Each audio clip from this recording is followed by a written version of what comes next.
Sister Wallace, and welcome to Entrepreneurship and You Secrets for Success. Our first video is with a lady who started off as a kitchen assistant. Before we go to that video though, I would like everyone to know that we would highlight different types of businesses and also share different scenarios for how those businesses started, because not everything was perfect. Some people would have inherited, some people had capital. Not everybody had money and had to start from scratch or under really trying circumstances as well. Now, it is imperative that all of us help each other to grow. And this is what Entrepreneurship and You Secrets for Success is all about.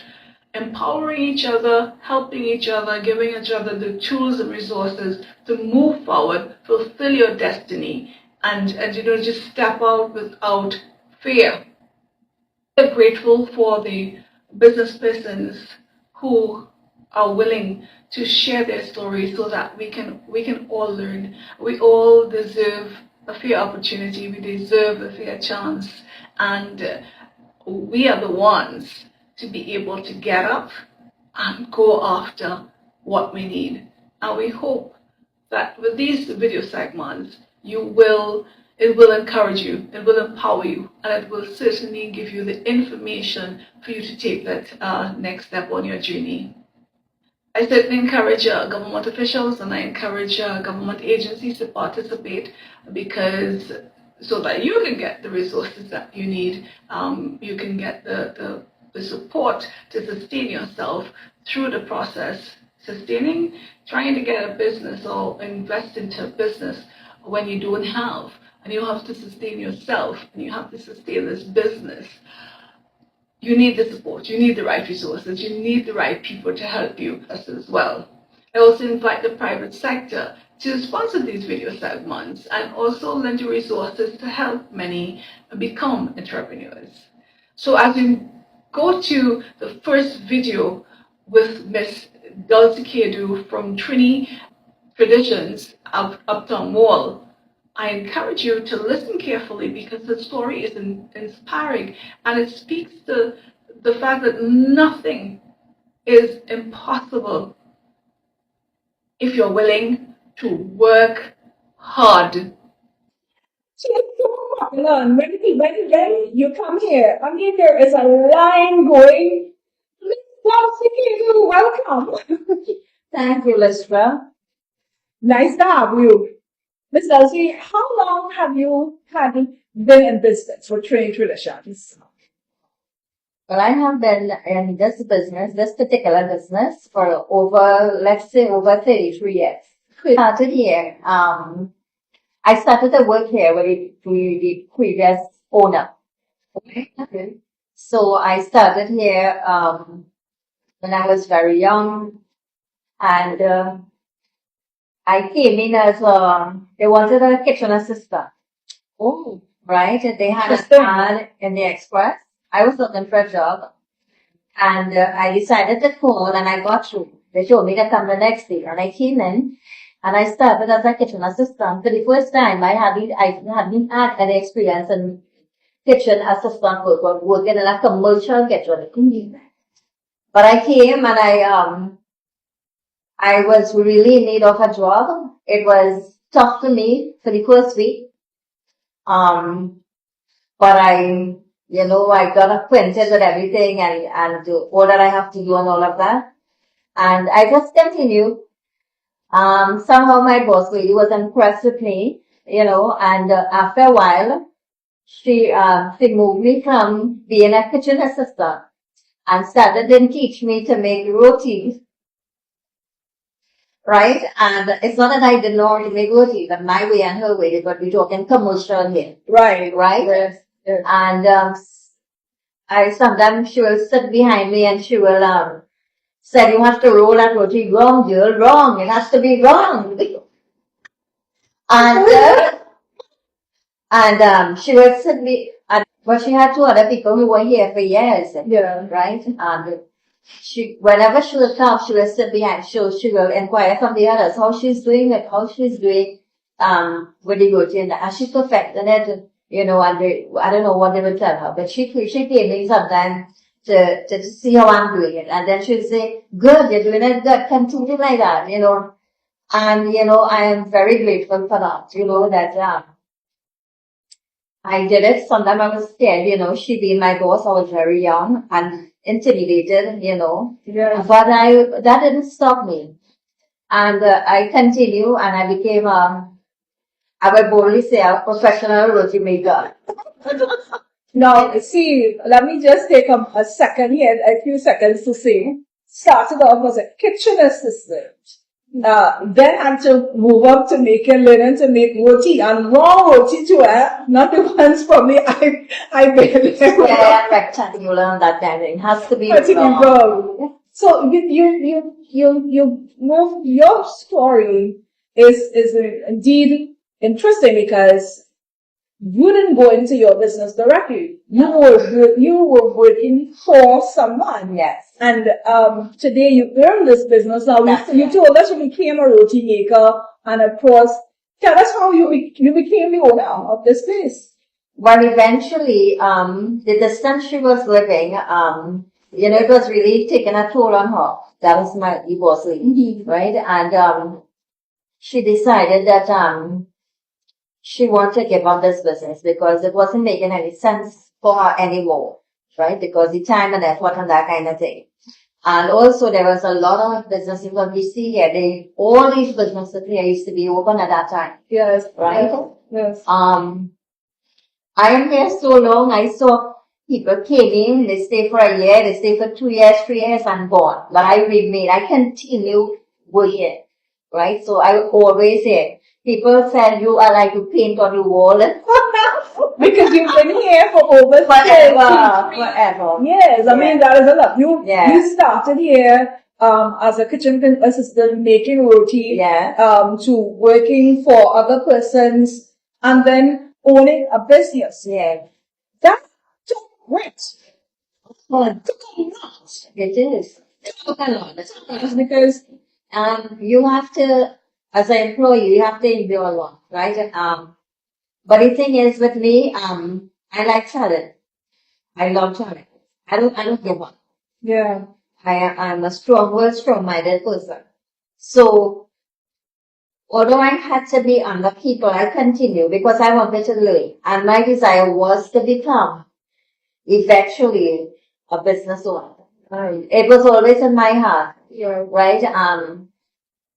I came from a humble home, right? We always had everything, food, clothes, and shelter, but I know there was better. And I always aspire to be the best, to be the best that I can be. And one of the things is to become a business owner. So fulfilling that dream. Thing is, I think I was under training here to become. Wow. Right? And I guess that's one of the reasons I stick it out in spite of what. And when the woman I was working for decided to give up the shop, there used to be a customer who used to come here every single morning. And I used to look forward, he used to come smiling, and for me to make his coffee and serve him breakfast. And he was her friend, and when she decided to give up the business, she spoke to him concerning, and he was interested. Okay. Right? So he bought over the business from her. And then I asked him, that, well, now you bought over the business, so I could probably continue looking. But he didn't have the experience. But he telling himself, he said to me that his wife and his mother will run the business. Also, there is a twist to the story now. Right. Wow. Yeah. Wow. So I said, no problem, but I have to find employment elsewhere. Oh, wow. It wasn't long after. I didn't stay away from this establishment for very long. It was meant for me. Yeah. I went across, there was a roti shop on St. Vincent Street. I worked there for a couple of months. The opportunity came. I told him, when we discussed about employment, and he said no, he wouldn't be able to because his mom and wife would do it. I said, if ever you want to sell this business, I am here. This is my offer. right? And you could always get in contact with me. And less than a year, he was ready.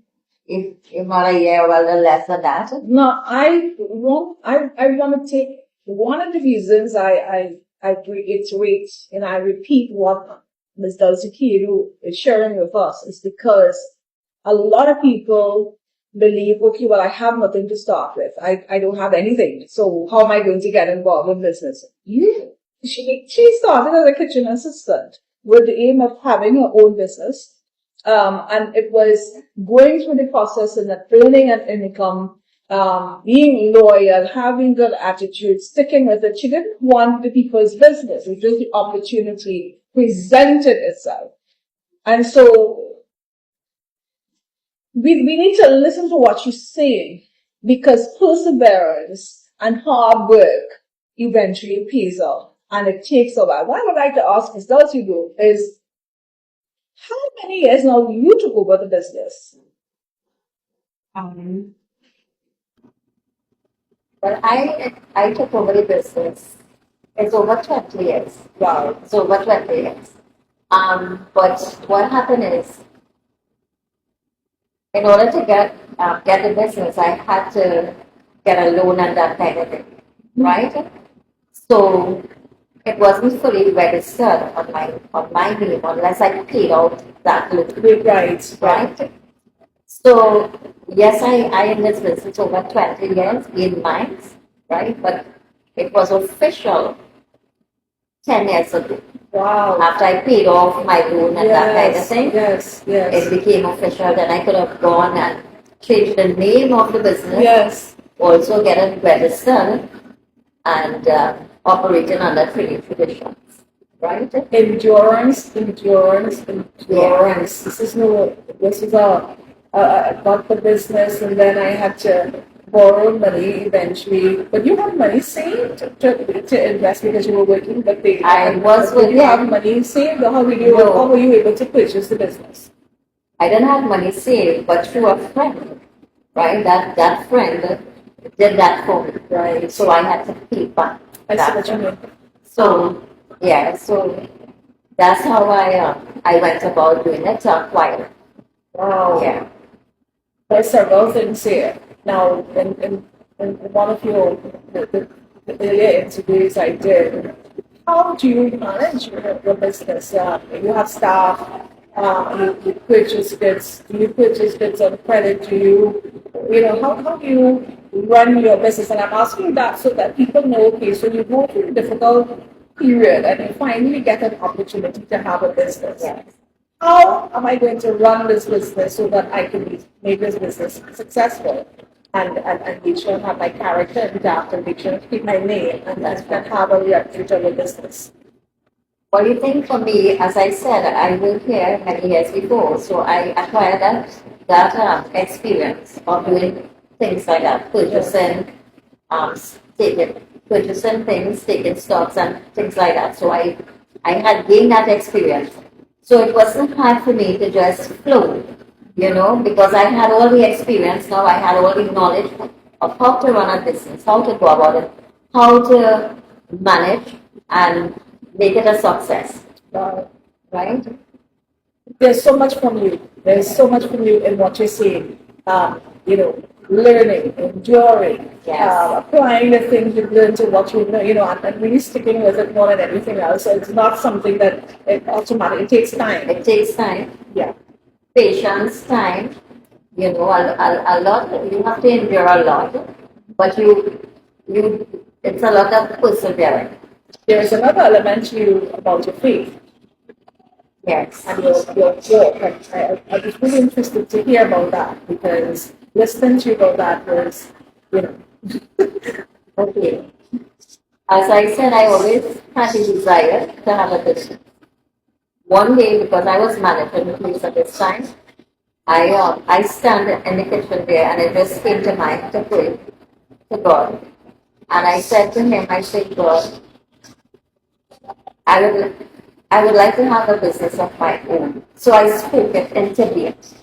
All the time it was inside of me. I never told anyone about it. It was there. That was my desire.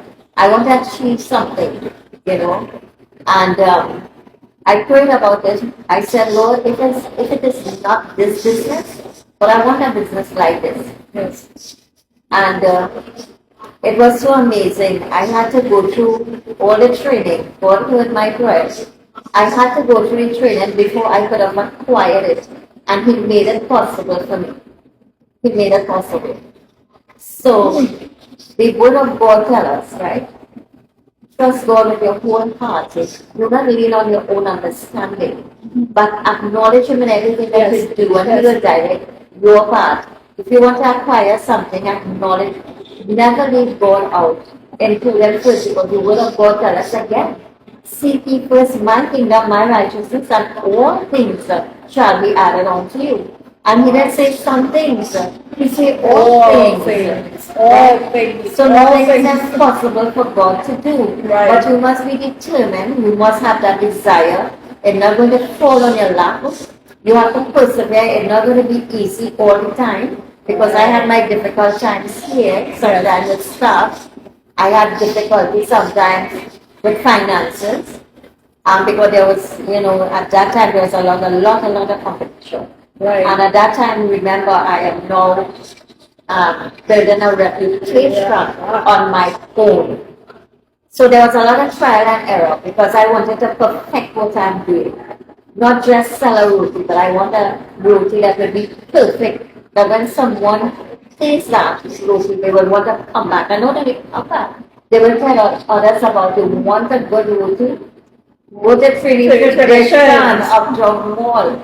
So it had a lot of trials and error, and now I perfected that it is important in including God in every aspect in your life, not only in business, but every aspect in your life.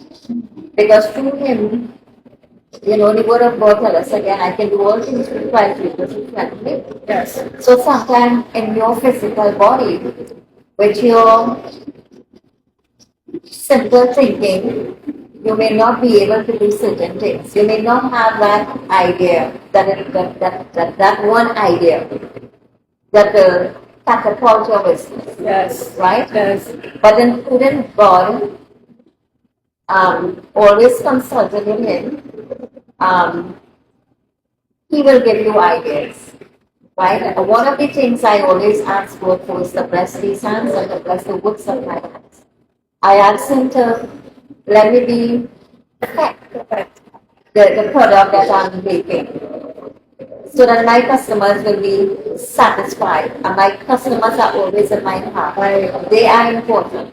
Customer service is key for any business to be successful, and I think that's communication, customer service, ensuring that your business, the hygiene and the atmosphere and the cleanliness of your business, very important. It's important. It's very, very important. Especially when the food business. Especially in the food business. And I have customers who will come and tell me, they will ask for certain product, and I say, well, we don't have that, but I have this and that. They will say to me, whatever you give me, I know it's going to taste good. Wow. They have that confidence. Yes. What are some of the key operating practices that you would recommend to others who want to start a business? The key operating practice, you must have a plan, and I could talk about the food industry, right? Others might want to do it with something else, whatever it is, right? But and you said certain things just now about customer service. Yes. Keep up here. Yes. Customer service. Personal hygiene. Oh, yeah, very important. Personal hygiene. Yes. Also, staff, you have to respect staff. You respect them as an employer because we are all human beings. So it's not just staff respecting the employer, but the employer respecting staff. Right? Because they play a key role, right? Because they the bulk of work. But I'll tell you something. Sometimes I had difficulty with staff, and I never had staff at times. And I would be working here up until 10 o'clock in the night doing all my prep to come back here. So it was, as I said, it was never easy at times. But, I pushed through, and I gain my experience as I go on. And I know how important staff is to your business, so I have total respect for them. I treat them good. Sometimes we may have a little misunderstanding, but before they leave the establishment, I will fix that. Okay. That they will leave it at good and peace of mind. They will go home upset and wondering in the night, I don't know what's going to happen to me in the morning if she come in that same kind of mood, or if she'll tell me, well, yeah, what I know, you no longer need it, Oh, wow. But I like what you're saying there because you're applying a principle that they tell you about relationships and even marriages as well, which is also key. Yes. Of how to address situations and alleviate all of these conflicts so that you could come the next day and you're working on a new day with that attitude, with peaceful mind and in an environment that is now conflict free because you would have alleviated that, you dealt with that. And not just leave it to go on and on and on. Right. But what would you say, Ms. Dulcie, as some of your key success factors? One of the things is loving what you do. When you love what you do, you will go the extra mile. So, the key for me being successful, as I said, I wanted to perfect what I did. That in itself, because you're making a product, and you want to perfect it, right? So it's not that you're just making a product for the regular customers to come and have, but you want. So one of the things is, and I think that is the key, that you cook this food with so much love, and you serve them with so much love. I think that's the key, and not only that. Somehow I don't like anybody else interfering with my food, cooking my food.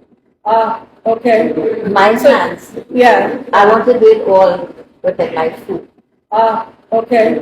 My hands. Yeah. I want to do it all with my two hands. Because you're pouring your love into your product. But I like what you said about that because it applies to anything that you're doing. Having that passion for it, you have a successful business in, let me tell everybody, in a prime location for over all these years. Over 30 something years, 20 something years. This is not where many people have been closing down, failing, and some started failed and everything. You are thriving, you are succeeding. And I want people to listen to the things that you're saying because it's important that people like yourself who endure, who can say to people, listen, you too can do this. You too can start, whether it's by working for someone, whether it's by getting involved in a small business, but certainly taking the right approaches to be successful. Because, and everyone I've been interviewing, I'm not hearing any easy story, There's always a story behind a successful person, and the story will never be an easy one. It always has its ups and downs, it's hard time, difficult time, and you have to navigate through those times. Like, for example, when I don't have staff, I cannot say I'm not opening the shop. The shop never closes. I always get whether I have staff or not because I'm so determined. I want to be a success. The individual, the person have to want to be a success. Success is not going to fall on your lap. And for those who got it on their lap, thank God. Lucky you. Yeah. But beginning, starting your own business on your own.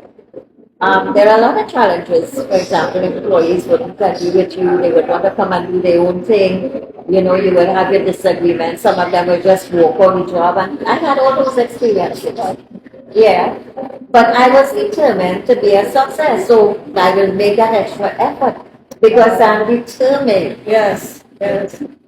If there is staff or no staff, I have to do it. So there's that degree of dedication that is required and hard work. What's your advice? What advice would you give to the youths and people out there to embrace entrepreneurship, to get involved in their own business, to not just give up on what advice would you give to people? Um, if they have a love for it and they want to do it, there would be a lot of challenges. It wouldn't be smooth sailing at all times, but you must have a love for what you want to do. You must continue to be determined that failure should not be in your vocabulary. That I want to be a success, and I'm determined to do it. And if I have to go the extra mile, I can make it. Speak to yourself. I can do it. I can do it, because sometimes I would have stand there till you all 10 o'clock in the night, feeling pumping and cutting up vegetables to make breakfast in the morning and things like. Or after 10 in the night, and then getting up at 4 o'clock again and coming back. So the thing is, all those things make you a stronger person. It makes you a better person. And having your own business, you feel a sense of freedom, And no matter the trials or the challenges that you may face when you get into business, don't give up easily. Just don't say, this is too hard to be a candidate. Say, no, I am going to do it. I'm going to make it. I'm going to be a successful person. And those are the things I tell myself, And that's important. And those are some of the areas that I will be touching on, having the best attitude, because attitude is everything. That's right. If you don't have a positive attitude, if you don't have the best attitude to move forward, if you're always talking down yourself, if you're always negative, then nothing positive happens. That's right.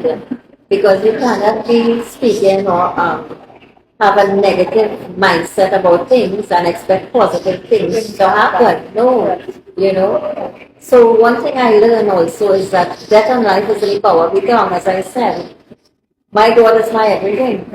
So I believe in His word. I trust and I believe in His word. And if His word tells me that death and life is in the power of your tongue. So you want life and everything. So you speak life. Speak it. Yeah. So you could speak things into being. You could speak it. As I said, I stand there. I never said it out before, but the day I stand up there and I pray about it, I spoke it into the atmosphere. Yes. But I think of the sacrifices you would have had made, I don't, you're here late in the night, you're working early in the morning, you can't go hang out with friends, and you can't go hang out with family. So that level of committedness to your business, that sacrifice that you made, and I'm sure now it allows you freedom to do things. That's right. That's the thing. And while I was, working, and those things were just what you're saying there, committed, and then when you begin to do start a business, you cannot expect to see a profit immediately. You cannot expect to get a salary immediately. No, it doesn't work like that. So you have to endure sometimes, you have to deny yourself sometimes. But it's for, I think, long term. So it's not about having the things that you want from your business now, but putting in hard work, be determined, be committed, and it didn't happen. It didn't happen overnight.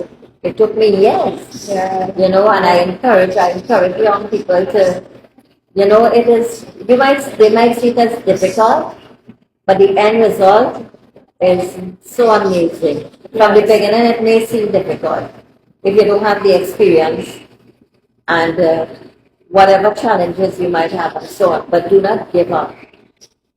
I can testify about hard times, difficult times, challenges, everything, but I never give up these things. That's who I am. That's my nature. Yes. I am a fighter, and be strong in everything that you do. Be strong, be committed, be determined, persevere, press, push, right? And always include God in everything that you do. Because what is impossible for you to do for yourself, He can do it for you. He will do the impossible. But meet Him halfway. Faith without works is dead. Dead. So if you don't do the work, if you don't put in the time, if you're not committed, if you're not focused, if you're not making the relevant sacrifices, if you're not reinvesting into your business. And I think more than anything else, I want to highlight to everyone the importance of taking the step. Because you must well see it was, yes, I need a job, but I also want my business sometime. But I have to work hard.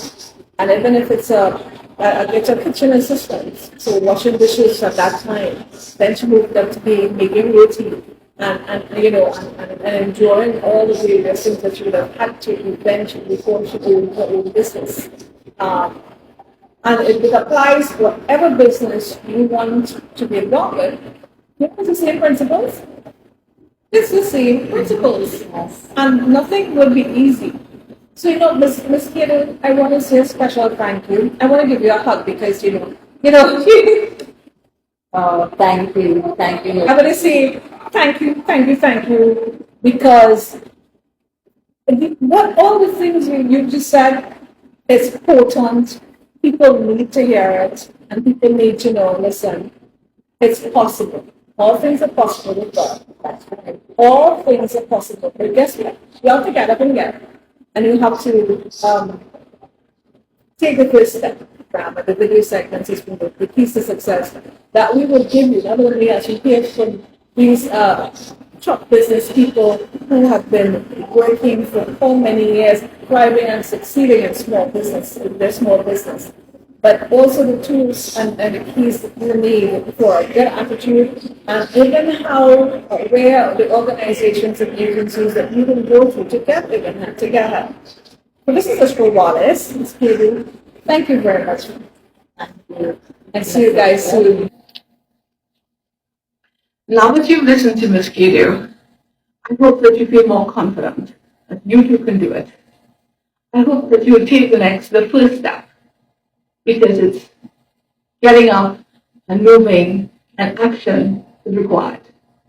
I also invite you to look out for the next video, which will be aired on April 2nd with Mrs. Michelle James Harford from Saxon Pub, also from Uptown Hall. And different scenario, different start. But listen to her story. This is Mr. Wallace, and thank you for watching. Stay tuned.